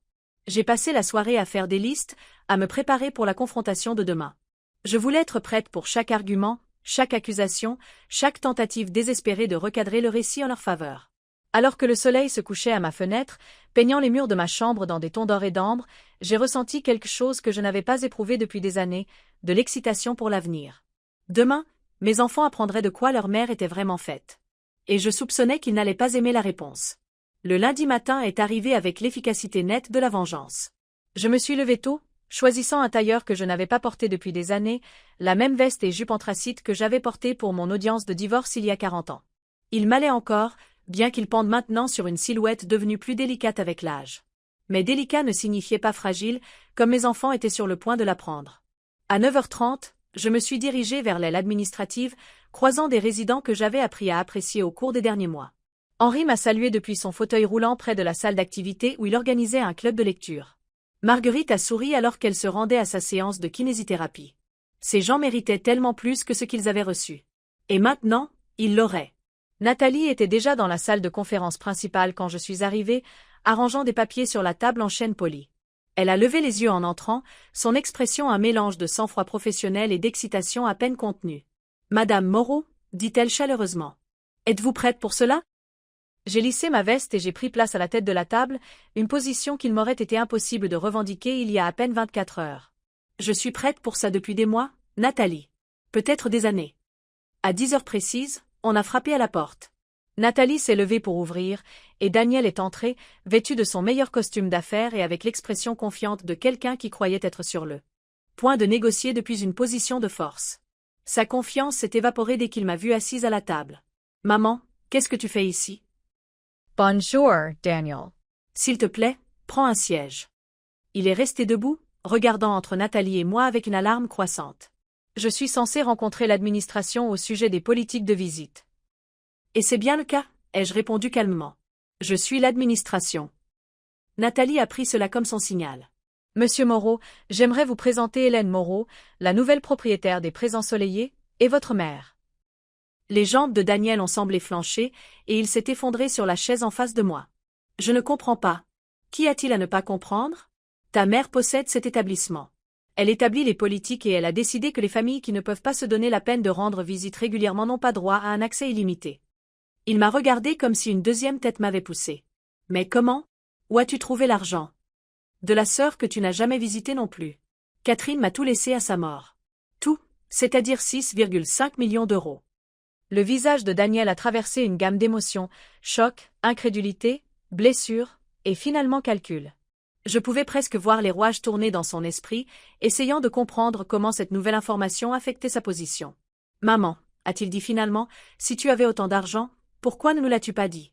On aurait pu t'aider à le gérer, à l'investir correctement, à s'assurer qu'on prenait soin de toi. » Je me suis adossée à ma chaise, étudiant mon fils. À 48 ans, il pensait encore pouvoir manipuler sa mère avec des promesses de soins et de protection. « Qu'on prenait soin de moi ?»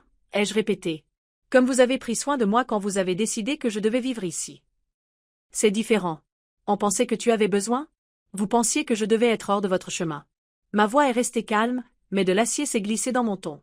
Vous pensiez que j'étais un fardeau que vous pouviez jeter quelque part de pratique.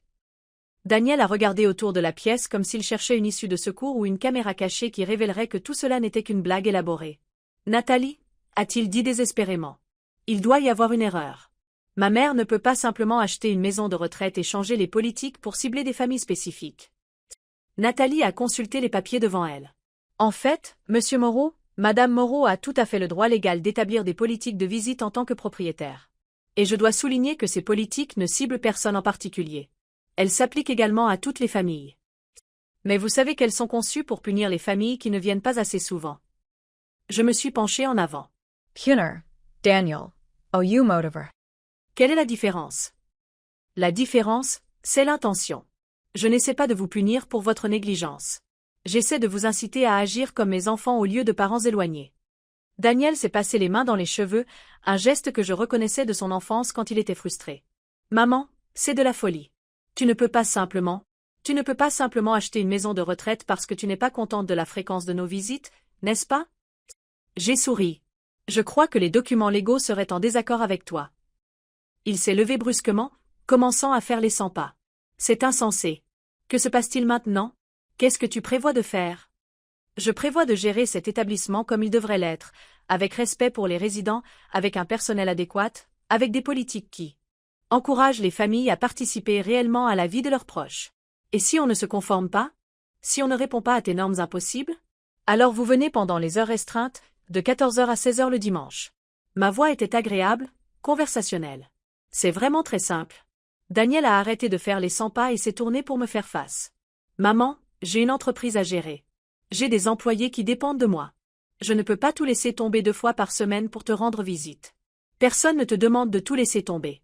Je te demande de donner la priorité à ta mère qui t'a élevé, qui s'est sacrifiée pour toi, qui est maintenant âgée et vit dans un cadre institutionnel. Mais tu as choisi de vivre ici. Les mots ont résonné dans l'air comme une gifle. Nathalie s'est agitée inconfortablement sur son siège. Je me suis levée lentement, les mains à plat sur la table. Je n'ai rien choisi, Daniel. Toi et ta sœur avez décidé que j'étais trop de problèmes pour me garder à la maison. Vous m'avez forcé à venir ici malgré mes protestations. Et maintenant que je possède cet endroit, soudainement tu t'inquiètes de mes choix.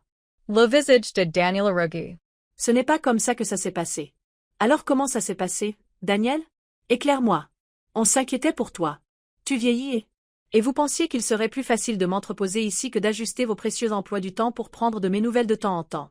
Il s'est rassis, les épaules affaissées. Maman, je suis désolée.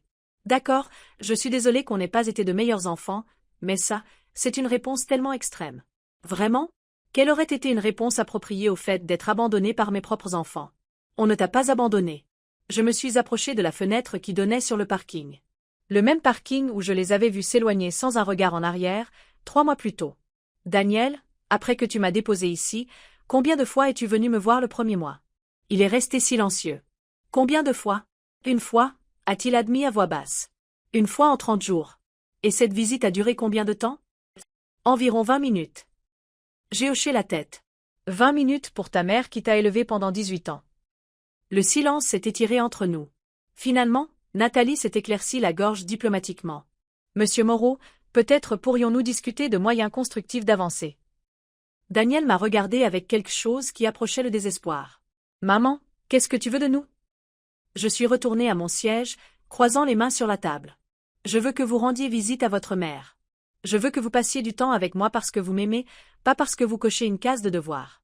Je veux que vous me traitiez comme une personne qui vous est chère plutôt qu'une obligation que vous ressentez. Les heures restreintes sont une conséquence, pas une punition. Montrez-moi que vous appréciez notre relation et les restrictions disparaîtront. Daniel est resté silencieux un long moment. Puis il a demandé, et Anne-Élise? Savent-elles tout ça? Elles savent que je possède l'établissement, mais elles ne comprennent pas encore ce que cela signifie vraiment. Qu'est-ce que ça signifie? J'ai souri, ressentant pleinement le pouvoir de ma position pour la première fois. Ça signifie que l'équilibre a changé, Daniel. Ça signifie que je ne dépends plus de votre bonne volonté ou de votre convenance. Ça signifie que j'ai enfin le levier pour exiger un meilleur traitement.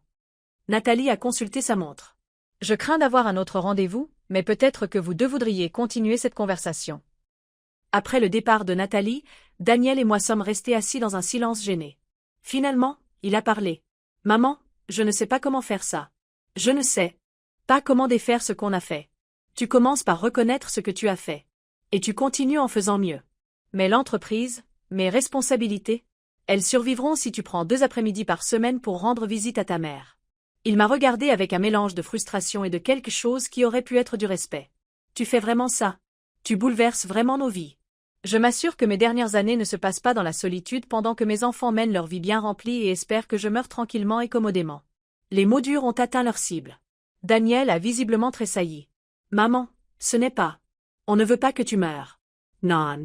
Alors pourquoi attendez-vous que je sois partie pour vous sentir coupable de m'avoir négligé? Avant qu'il ne puisse répondre, Anne a fait irruption dans la salle de conférence comme un système orageux. Elle avait dû rouler vite pour arriver si rapidement. Maman, il faut qu'on parle, tout de suite. Anne, dis-je agréablement. Comme c'est charmant. Es-tu ici pour une visite programmée? Elle a claqué sa mallette sur la table. Arrête la comédie, maman. On sait ce que tu fais. Vraiment? C'est de la manipulation financière. C'est de la fraude aux soins des personnes âgées. C'est de l'abus de pouvoir. J'ai haussé un sourcil. Quelle loi ai-je enfreinte, maître? Le visage d'Anne était rouge de colère et d'effort. Tu as utilisé la tromperie pour prendre le contrôle de notre situation de soins. Tu nous as manipulés émotionnellement en cachant des actifs importants. J'ai acheté une entreprise avec mon propre argent. De l'argent qui était légalement le mien à dépenser comme je le souhaitais. Mais tu ne nous as pas parlé de l'héritage. Étais-je obligée? Anne a ouvert la bouche puis l'a refermée. En tant qu'avocate, elle savait que je n'avais techniquement rien fait d'illégal. Et, ai-je poursuivi, vous ne m'avez pas interrogé sur ma situation financière. Vous avez simplement supposé que j'étais impuissante et dépendante. Man on a just. Essayez de me mettre de côté pour ne pas avoir à vous occuper de moi. Vous m'avez dépouillé de ma maison et de ma dignité sans penser à ce que je voulais. Ce n'est pas ce qu'on voulait faire. Les intentions n'ont aucune importance quand le résultat est la cruauté. Daniel regardait entre nous. Anne, comment es-tu arrivée si vite? Je suis garée dehors depuis 9 heures. J'ai engagé un détective privé. Je me suis redressée sur ma chaise. C'était un développement intéressant. Un détective privé? Anne a sorti un dossier épais. Il s'appelle Jacques Rodriguez. Très minutieux, très cher. Elle a étalé des documents sur la table comme des accusations, relevés bancaires, actes de transfert de propriété, correspondance entre moi et le cabinet Dubois et Associés. Tu as planifié ça, a-t-elle dit. Tu as planifié tout ça avant même de venir ici. J'ai examiné les papiers avec curiosité plutôt qu'avec inquiétude. Planifié quoi spécifiquement? Tu as acheté cet endroit en sachant qu'on devrait suivre tes règles. Tu as manigancé toute cette situation. Anne, ma chérie, dis-je calmement. Tu me donnes beaucoup trop de crédit. Je n'ai rien planifié. J'ai simplement réagi aux circonstances au fur et à mesure. Daniel et moi l'avons regardé avec surprise. Anne utilisait rarement des grossièretés. Tu veux savoir ce que Jacques a trouvé? A-t-elle continué, sa voix montant. Tu as contacté le cabinet Dubois et Associés 3 jours avant qu'on ne t'emménage ici. 3 jours, maman. Tu prévoyais déjà d'acheter cet endroit avant même qu'on ne t'en parle. C'était partiellement vrai, et je savais que cela pourrait finir par être révélé, mais l'interprétation d'Anne était erronée. J'ai contacté Maître Dubois pour la planification successorale, dis-je honnêtement. Catherine venait de mourir et j'avais besoin de conseils juridiques sur l'héritage. Et Maître Dubois a juste suggéré d'acheter une maison de retraite, comme ça. Non, j'ai eu cette idée après que vous m'ayez déposé ici comme un meuble indésirable. Daniel avait l'air confus. De quoi parles-tu? Anne s'est tournée vers lui. Elle nous a manipulés, Daniel. Tout ça, les sentiments blessés, la surprise face aux politiques de visite, tout ça a été un numéro. Je me suis levée, ma patience s'épuisant enfin. Un numéro? Tu penses que ma douleur était un numéro?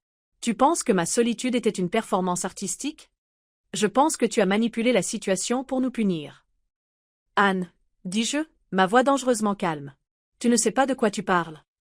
Elle a sorti son téléphone et m'a montré une application d'enregistrement. En fait, je crois que si. Jacques a trouvé des informations très intéressantes sur le testament de Catherine. Mon estomac s'est noué, mais j'ai gardé une expression neutre. Catherine ne t'a pas seulement laissé de l'argent, maman.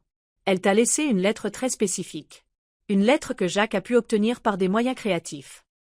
Elle a appuyé sur lecture sur l'enregistrement.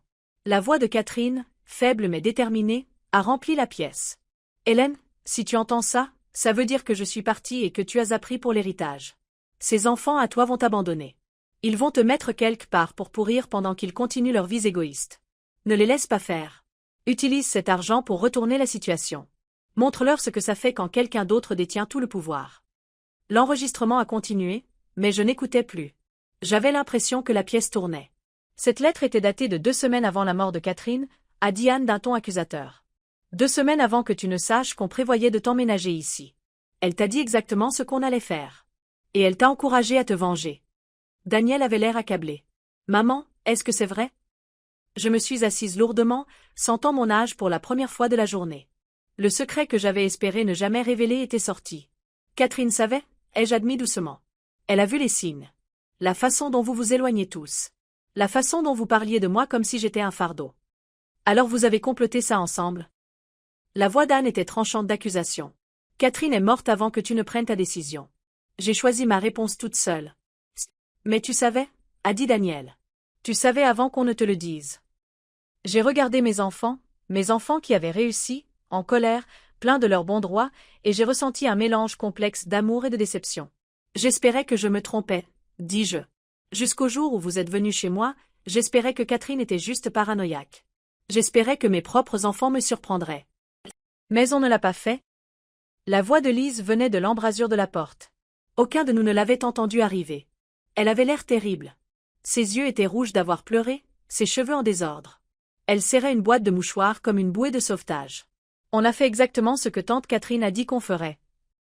Lise est entrée dans la pièce et s'est effondrée sur une chaise. Je n'ai pas dormi de la nuit. Je n'ai fait que penser à ce qu'on a fait. Comment on t'a juste jeté? Anne lui a lancé un regard d'avertissement. Lise, non. Anne, elle a raison. On l'a abandonnée. Et tante Catherine savait qu'on le ferait parce qu'elle voyait ce qu'on était devenu. La pièce est tombée dans le silence, à l'exception des pleurs étouffés de Lise. Le pire, a-t-elle continué, c'est que même maintenant, même en sachant que tu possèdes cet endroit, ma première pensée n'est pas la honte ou le regret. C'est la gestion des dégâts. Comment gérer cette situation? Comment minimiser l'impact sur nos vies? Son honnêteté était surprenante dans sa conscience de soi. Quel genre de personne sommes-nous devenus, maman? J'ai tendu la main sur la table et j'ai pris la sienne. Vous êtes devenus des adultes occupés.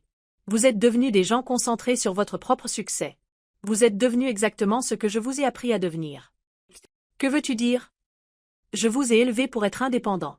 Je vous ai élevé pour mettre vos propres familles en premier. Je vous ai élevé pour poursuivre le succès. Je ne savais pas que cela signifierait que vous me laisseriez derrière. Anne était toujours debout, ses documents éparpillés sur la table. Alors, que se passe-t-il maintenant? Maman, où allons-nous à partir d'ici? Je me suis relevée, me sentant plus vieille, mais aussi étrangement plus légère maintenant que tout était révélé.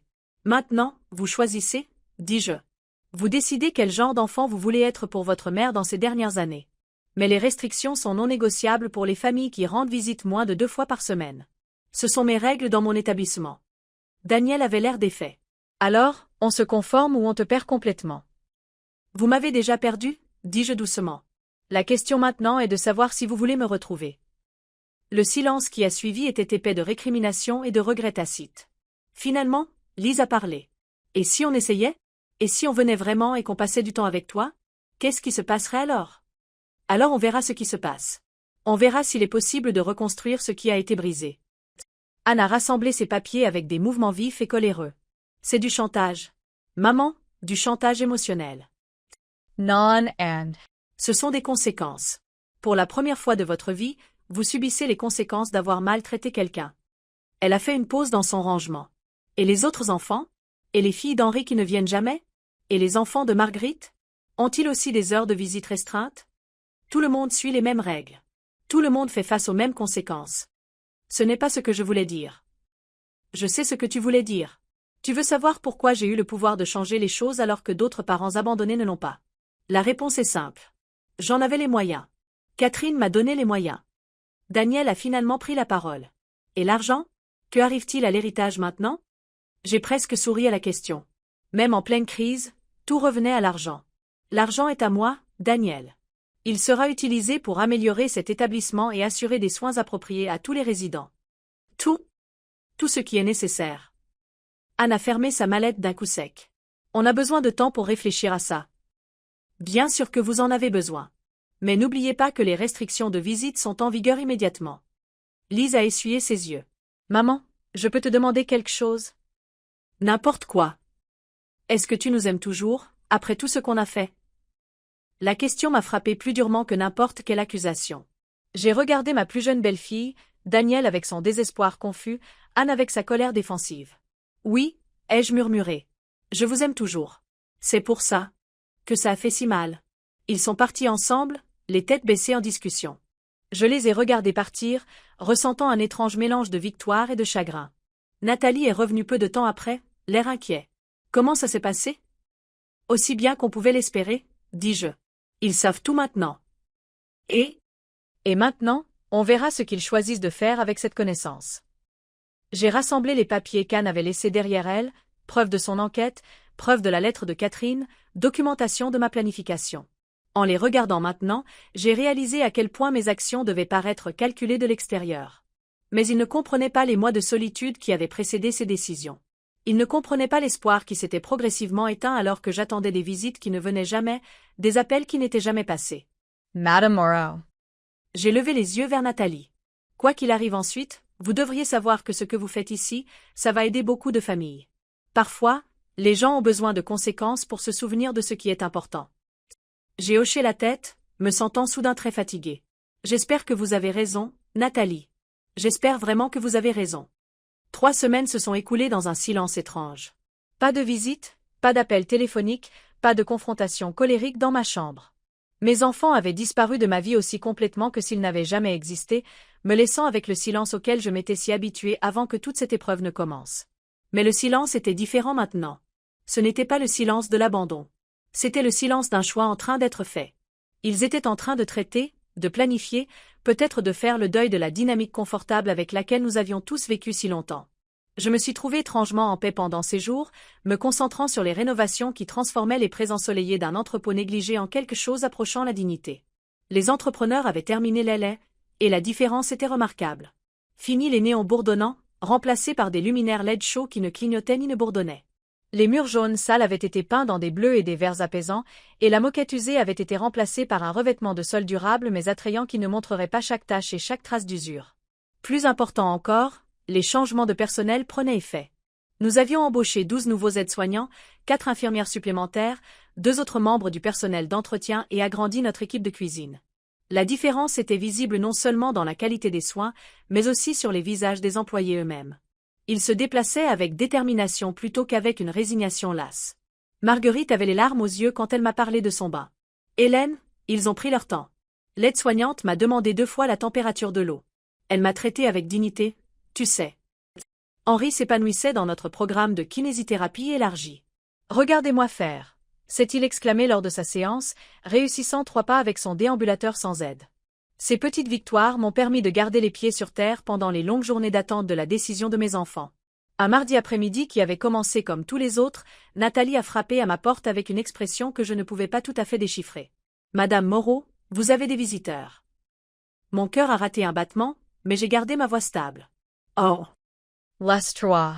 Ils sont dans la salle de conférence familiale. Ils ont demandé si vous accepteriez de les rencontrer. » J'ai jeté un coup d'œil à l'horloge. 15h15 un mardi après-midi. Personne n'était censé être là. S'il suivait les heures de visite restreintes, il ne pouvait venir que le dimanche de 14h à 16h. C'était soit une violation flagrante des règles, soit quelque chose de complètement différent. J'ai pris mon temps pour me préparer, choisissant une simple robe grise qui projetait la compétence sans arrogance. Quoi qu'il arrive, je voulais y faire face avec dignité. La salle de conférence familiale était l'un des espaces que nous avions entièrement rénovés. Fini la boîte blanche stérile avec un éclairage fluorescent. À sa place se trouvait une pièce chaleureuse et confortable avec un éclairage doux, des fauteuils rembourrés disposés autour d'une table ronde et des fenêtres qui donnaient sur le jardin que nous venions de finir d'aménager. Mes 3 visiteurs étaient déjà assis quand je suis arrivée. Ils avaient l'air différents, pas seulement physiquement, bien qu'ils montraient tous des signes du stress que je soupçonnais qu'ils avaient subi. L'apparence habituellement impeccable d'Anne était légèrement débraillée, son tailleur froissé d'une manière qui suggérait qu'elle était assise depuis des heures. Daniel avait des cernes sous les yeux et la posture de quelqu'un qui n'avait pas bien dormi. Lise semblait plus petite, recroquevillée sur elle-même d'une manière que je n'avais pas vue depuis qu'elle était une jeune mariée nerveuse.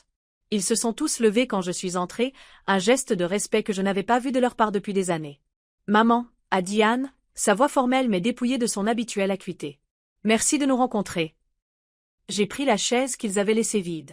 Notamment, elle était positionnée comme faisant partie du cercle plutôt qu'à la tête de la table.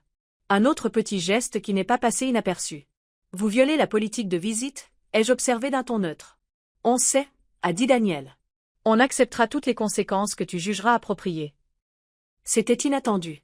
J'ai étudié leur visage, essayant de lire la dynamique en jeu. « Très bien. De quoi vouliez-vous discuter ?» Ils ont échangé des regards et une communication silencieuse est passée entre eux. Finalement, Lise a parlé. « Maman, on a passé les 3 dernières semaines à parler de toi, de nous, du genre de famille qu'on est devenu. » Elle a fait une pause, luttant avec ses mots. On a engagé une conseillère familiale, la docteure Patricia Morin. Elle est spécialisée dans les questions de soins aux personnes âgées et la dynamique familiale. J'ai haussé un sourcil. Une conseillère ? Anne a hoché la tête. On a réalisé qu'on avait besoin d'une aide professionnelle. On n'arrivait pas à comprendre comment réparer ce qu'on avait cassé. Et que vous a dit cette conseillère ? Daniel s'est penché en avant. Elle nous a fait affronter des vérités difficiles, maman. Sur la façon dont on te traitait, sur les suppositions qu'on avait faites. Quelles suppositions? Que tu serais toujours là, a dit Anne doucement. Que peu importe à quel point on te traitait mal, peu importe à quel point on t'ignorait, tu nous aimerais toujours et serais disponible quand on trouverait enfin du temps pour toi. Lise a essuyé ses yeux. Elle nous a fait réaliser que te déménager ici n'était pas pour ta sécurité. C'était pour notre convenance. L'aveu flottait dans l'air entre nous. J'ai ressenti un mélange de justification et de tristesse. Justification qu'il puisse enfin voir la vérité, tristesse qu'il ait fallu des mesures aussi extrêmes. On est venu pour s'excuser, a dit Daniel. Vraiment s'excuser, pas juste faire semblant. Et pour proposer quelque chose. J'ai attendu. On veut essayer à nouveau, a dit Lise. Tous ensemble. Mais on veut le faire bien cette fois. Définissez bien, dis-je. Anne a sorti une feuille de papier. On a fait un planning, pas seulement pour les visites, mais pour de vrai. Moments ensemble. Des repas, des activités, des conversations qui ne sont pas juste pour cocher une case de devoir. Elle m'a tendu le papier. Il était détaillé, réfléchi, et représentait un engagement de temps significatif de leur part à tous les trois. C'est 3 visites par semaine minimum pour chacun de vous, ai-je observé. On sait, a dit Daniel. Et on a ajusté nos horaires de travail pour s'adapter. Ajusté comment? J'ai embauché un directeur supplémentaire pour mes garages, a expliqué Daniel. Quelqu'un en qui je peux avoir confiance pour gérer les opérations quotidiennes quand je suis ici. J'ai transféré certains de mes dossiers à des collaborateurs juniors, a ajouté Anne. Et j'ai bloqué les mardis et jeudis après-midi comme temps personnel non négociable. Lise a hoché la tête. J'ai restructuré mes rendez-vous clients. Fini les rendez-vous en fin d'après-midi les jours de visite. C'étaient des sacrifices professionnels importants, le genre de changement qui leur coûterait de l'argent et ralentirait peut-être leur avancement de carrière. Pourquoi? Ai-je demandé simplement. Parce que, a dit Lise, les larmes coulant maintenant librement. Te perdre serait pire que n'importe quel revers professionnel. Parce qu'on t'aime, a ajouté Daniel. Et on est enfin assez grand pour admettre que notre succès ne signifie rien si on perd la personne qui l'a rendu possible. Parce que, a dit Anne, la voix brisée. La docteure Morin nous a posé une question à laquelle on n'a pas pu répondre. Quelle question? Elle nous a demandé ce qu'on voulait que les gens disent de nous à nos funérailles. Est-ce qu'on voulait qu'on se souvienne de nous comme des professionnels à succès qui ont abandonné leur mère, ou comme des gens qui ont compris ce qui comptait vraiment? J'ai senti des larmes monter dans mes propres yeux, mais je les ai retenues. C'était beau, mais j'avais été trop profondément blessée pour accepter de simples mots. Et vos familles, vos enfants? Daniel a répondu en premier. J'en ai parlé à Marc. Il a dit qu'il se demandait quand je me souviendrais que j'avais une mère. Il s'est même excusé de ne pas avoir parlé plus tôt. Lui et les enfants viendront avec moi pour les visites du week-end. Sarah et Jadon ont demandé de tes nouvelles. Ils ont demandé de tes nouvelles, a juste hoché la tête Anne, incapable de parler à travers ses larmes. Nous sommes restés en silence un moment, le poids des années de négligence et de blessures présent dans la pièce comme une chose vivante. Il y a autre chose, a dit Anne finalement. On veut faire amende honorable, mais on sait que venir plus souvent ne suffit pas. Que veux-tu dire? Daniel a sorti une enveloppe. On a discuté avec nos avocats et nos comptables sur la façon de réparer une partie des dommages financiers qu'on a causés. Quels dommages financiers? Ta maison, maman, a dit Lise. On t'a forcé à la vendre pour payer tes soins ici. C'était mal. Anne a hoché la tête. On t'a poussé à liquider tes actifs pour notre tranquillité d'esprit. On t'a volé tes choix. Daniel a ouvert l'enveloppe et a sorti un chèque. C'est le premier versement. C'est le montant total qu'on a obtenu de la vente de ta maison, plus les intérêts. J'ai regardé le chèque, abasourdi. Il était de 240 000 €. On met aussi en place une fiducie, a poursuivi Anne. Pour couvrir toutes tes dépenses ici, pour te redonner ton indépendance financière et pour financer des améliorations pour les autres résidents. La docteure Morin nous a aidés à comprendre que ce n'est pas seulement à propos de notre famille, a ajouté Lise. C'est à propos de tous les parents oubliés ici. J'ai regardé le chèque, leur visage, le planning qu'ils avaient soigneusement rédigé. Ces gestes étaient significatifs, mais il manquait encore quelque chose. Tout cela est très généreux, dis-je prudemment. Mais vous ne comprenez toujours pas la chose la plus importante. Ils ont semblé confus. L'argent n'est pas ce que je voulais de vous. Le temps n'est pas ce que je voulais. Même le respect ne suffit pas. Alors quoi? A demandé Anne. Je voulais compter pour vous. Pas comme une obligation ou un problème à résoudre, mais comme une personne que vous vouliez sincèrement dans vos vies. La pièce est restée silencieuse un long moment. Puis Lise s'est levée, a fait le tour de la table et m'a serré fort dans ses bras. Tu comptes, maman. Tu comptes plus que tout. Daniel l'a rejointe, enroulant ses bras autour de nous deux. On est désolé, maman. On est tellement, tellement désolé. Anne est restée en retrait un moment, puis elle aussi a rejoint notre étreinte. Je t'aime, maman. On t'aime too. On a juste oublié comment le montrer. Debout là, dans cette pièce rénovée, tenant mes enfants pour la première fois depuis des mois, j'ai senti quelque chose changer en moi. Pas le pardon, cela prendrait du temps. Pas la confiance, cela prendrait encore plus de temps. Mais la possibilité que nous puissions reconstruire quelque chose sur les cendres de ce que nous avions perdu. Quand nous nous sommes séparés, j'ai soigneusement posé le chèque sur la table. Gardez votre argent, dis-je. Je n'en ai pas besoin. Leurs visages se sont décomposés. Mais, ai-je poursuivi, j'accepterai votre temps. J'accepterai vos efforts. Et je vous donnerai la chance de prouver que ce changement est réel. De quoi as-tu besoin de nous? A demandé Daniel. J'ai besoin que vous compreniez qu'il ne s'agit plus de punition. Les restrictions de visite seront levées pour votre famille, avec effet immédiat. Le soulagement a inondé leur visage. Mais j'ai levé la main. Il y a des conditions. Ils ont attendu. Premièrement, quand vous venez, vous êtes là pour moi. Pas sur vos téléphones, pas à gérer des crises de travail, pas distrait par d'autres engagements. Ils ont hoché la tête. Deuxièmement, vous apprenez à voir cet endroit comme plus que l'endroit où vit votre mère. Vous apprenez à connaître les autres résidents. Vous vous portez volontaire pour des activités. Vous traitez le personnel avec Oh mon Dieu, maman, elle nous a laissé ses journaux. Tous, depuis 40 ans. Daniel a lu par-dessus son épaule. Et elle a laissé une fiducie pour nos enfants, pour leurs études, à la condition qu'ils fassent du bénévolat dans des endroits comme celui-ci. Ils ont regardé la lettre avec étonnement. Elle savait, a murmuré Anne. Elle savait qu'on finirait par changer d'avis. Catherine a toujours été l'optimiste de la famille, dis-je. Elle croyait que les gens pouvaient changer si on leur donnait la bonne motivation. Anne a plié la lettre avec soin. Elle t'a remercié, maman. Elle t'a remercié d'avoir pris le chemin difficile, de nous avoir forcés à affronter ce que nous étions devenus. La lettre a fait le tour de la table, chacun la relisant, absorbant le pardon et le défi de leur tante bien-aimée. Il y a une dernière chose, a dit Daniel après un long moment. La docteure Morin nous a demandé de t'inviter à te joindre à nous pour une thérapie familiale. Quoi? On veut faire ça bien, a expliqué Anne. On veut une aide professionnelle pour reconstruire notre relation. The Andrews too? J'ai réfléchi à cela. La thérapie familiale était quelque chose que nous n'avions jamais fait, même dans les pires moments. Elle représentait un niveau de vulnérabilité et d'engagement qu'aucun de nous n'avait été prêt à accepter auparavant. Oui, dis-je finalement. Je viendrai. Le soulagement sur leur visage était palpable. Alors, que se passe-t-il maintenant? A demandé Lise. Je me suis levée, lissant ma robe. Maintenant, vous rentrez chez vous, et vendredi, vous revenez pour notre premier dîner de famille ensemble. À 19h, ici? Ici, dans la salle à manger. Oui. Vous rencontrerez certains des autres résidents. Vous verrez ce qu'est vraiment la vie dans cet endroit. Ils ont accepté volontiers, rassemblant leurs affaires avec une énergie que je n'avais pas vue de leur part depuis des années. Alors qu'ils se préparaient à partir, Anne s'est retournée vers moi. Maman, je peux te demander quelque chose? Bien sûr. Es-tu heureuse ici? Vraiment? J'ai réfléchi à la question. Il y a un mois, la réponse aurait été un non sans équivoque. Mais maintenant, en regardant les améliorations que nous avions apportées, en pensant au personnel qui se sentait valorisé, aux résidents qui s'épanouissaient. J'apprends à l'être, dis-je.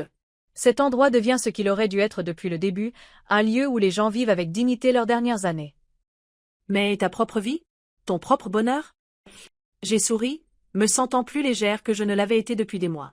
Mon propre bonheur, il s'avère, est lié au fait d'améliorer la vie des autres. Qui l'aurait cru?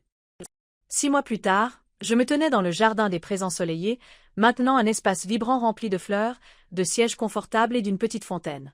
Des éclats de rire s'échappaient des portes ouvertes de la salle d'activité, où Daniel apprenait à un groupe de résidents à utiliser des tablettes pour discuter en vidéo avec leur famille. À l'intérieur, Anne tenait une consultation juridique gratuite, aidant les résidents à mettre à jour leur testament et leurs directives anticipées.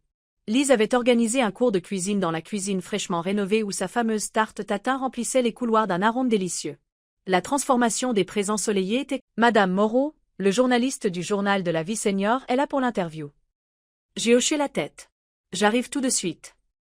Le journal voulait faire un reportage sur notre approche révolutionnaire de l'engagement familial.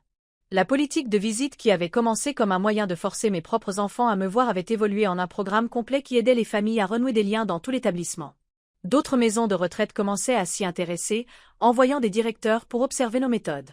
Nous avions même lancé un programme de formation pour le personnel d'autres établissements, leur apprenant comment mettre en œuvre des politiques et des programmes similaires. Alors que je me tournais pour rentrer, j'ai vu Henri assis avec sa fille, tous deux riant de quelque chose sur son téléphone. Marguerite était entourée de sa famille, 3 générations réunies autour d'elle alors qu'elle racontait des histoires de sa jeunesse. Ce n'étaient pas des visites occasionnelles et obligatoires. C'étaient de véritables liens, facilités par un système qui valorisait la relation plutôt que la convenance. J'ai trouvé Daniel qui m'attendait près de l'entrée. Prête, maman? Ce journaliste va faire de toi une star. J'ai ri. À peine. Je ne suis qu'une vieille femme qui en a eu marre d'être ignorée. Tu es bien plus que ça, a-t-il dit en prenant mon bras. Tu changes la façon dont les gens pensent au vieillissement et à la responsabilité familiale. L'interview s'est bien passée. J'ai expliqué notre philosophie, nos programmes, les résultats que nous avions obtenus. Le journaliste semblait vraiment impressionné, surtout quand je lui ai montré les données sur l'amélioration des résultats de santé associés à un engagement familial accru. Madame Moreau, a-t-il demandé alors que nous terminions. Que diriez-vous à d'autres parents âgés qui se sentent oubliés par leurs enfants occupés? J'ai réfléchi un moment. Je leur dirais que tout le monde a de la valeur, quel que soit l'âge. Je leur dirais que parfois, l'amour doit être enseigné, même à ceux qui devraient le savoir mieux que quiconque. Et je leur dirais qu'il n'est jamais trop tard pour exiger le respect et les soins que vous méritez. Après le départ du journaliste, j'ai rejoint ma famille dans la salle à manger pour notre dîner hebdomadaire. C'était devenu une tradition, non seulement pour nous, mais pour de nombreuses familles au présent ensoleillé. Maman, a dit Anne pendant que nous mangions. J'ai pensé à étendre la consultation juridique aux 2 autres établissements du réseau. C'est une merveilleuse idée, ai-je dit. Le besoin est certainement là. Daniel a hoché la tête avec enthousiasme. Et j'ai parlé avec Nathalie de la mise en place d'un programme de transport. De nombreuses familles prétendent ne pas venir parce que c'est trop loin en voiture. Et si on fournissait un service de navette? On pourrait le financer par le biais de la fondation, a suggéré Lise. On a déjà reçu plusieurs dons de familles qui ont vu des améliorations chez leurs proches. J'ai regardé autour de la table mes enfants, maintenant si investis dans le travail que j'avais commencé. Il ne s'agissait plus seulement de moi. Il s'agissait de changer un système qui avait fait défaut à tant de personnes âgées et à leurs familles. Vous savez, dis-je, quand j'ai acheté cet endroit, tout ce que je voulais, c'était vous forcer à me rendre visite. Je n'aurais jamais imaginé que ça se transformerait en quelque chose d'aussi significatif. Anne a pris ma main. Maman, tu ne nous as pas seulement changé. Tu changes la façon dont les gens pensent aux soins des personnes âgées. On pense à écrire un livre ensemble, a dit Daniel. Sur notre expérience, sur comment on est passé d'enfants négligents à comprendre ce qui compte vraiment. Avec ta permission. Bien sûr, a ajouté Lise. J'ai senti des larmes monter dans mes yeux. Je pense que c'est une merveilleuse idée. Plus tard dans la soirée, alors que ma famille se préparait à partir, je les ai accompagnés jusqu'au parking. Le même parking où ils m'avaient abandonné tous ces mois auparavant. Maintenant, leur départ était différent, rempli d'étreintes, de promesses de retour, d'une véritable réticence à partir. Alors que je regardais leur voiture s'éloigner, j'ai senti une présence à côté de moi. Vous l'avez fait, a dit doucement Nathalie. Vous l'avez vraiment fait? Fait quoi? Vous leur avez fait voir. Pas seulement votre famille, mais tous. Vous leur avez fait comprendre ce dont leurs parents ont besoin. J'ai souri. Pas tous, Nathalie. Il y a encore trop d'Henri et de Marguerite qui attendent près des fenêtres des enfants qui viennent rarement. Mais c'est un début, a-t-elle dit. Et les débuts peuvent mener à de grands changements. J'ai hoché la tête, levant les yeux vers les étoiles qui apparaissaient dans le ciel du soir. Catherine serait fière, ai-je dit. Elle a toujours cru que j'étais plus forte que je ne le savais. Elle avait raison. Alors que je me tournais pour rentrer, j'ai fait une pause pour un dernier regard sur le parking, maintenant vide des voitures de ma famille, mais plein de la promesse de leur retour. Le voyage de mère abandonnée à militante pionnière avait été inattendu. Mais debout là, dans l'air frais du soir, j'ai ressenti un sentiment de but et d'accomplissement que je n'aurais jamais imaginé possible à 73 ans. J'avais commencé avec un simple désir de compter à nouveau pour mes enfants. J'avais fini par créer quelque chose qui comptait pour des centaines de personnes que je n'avais jamais rencontrées. J'ai pensé à toutes les familles qui viendraient ce week-end, à toutes les conversations qui auraient lieu, à tous les liens qui seraient renforcés parce que j'avais décidé de me rebeller contre l'oubli. Il ne s'agissait plus seulement d'heures de visite. Il s'agissait de changer la façon dont nous valorisons nos aînés, dont nous honorons les personnes qui nous ont élevés, dont nous reconnaissons les contributions continues qu'ils apportent à nos vies. En rentrant à l'intérieur, accueilli chaleureusement par les résidents et le personnel, je savais que la véritable transformation n'était pas dans l'établissement que j'avais acheté. Elle était dans le cœur des gens que j'avais touchés, y compris le mien. Et cela valait chaque centime des 6,5 millions d'euros de Catherine. C'est ici, à ma place, que je me suis rappelé qu'il n'est jamais trop tard pour exiger le respect que l'on mérite.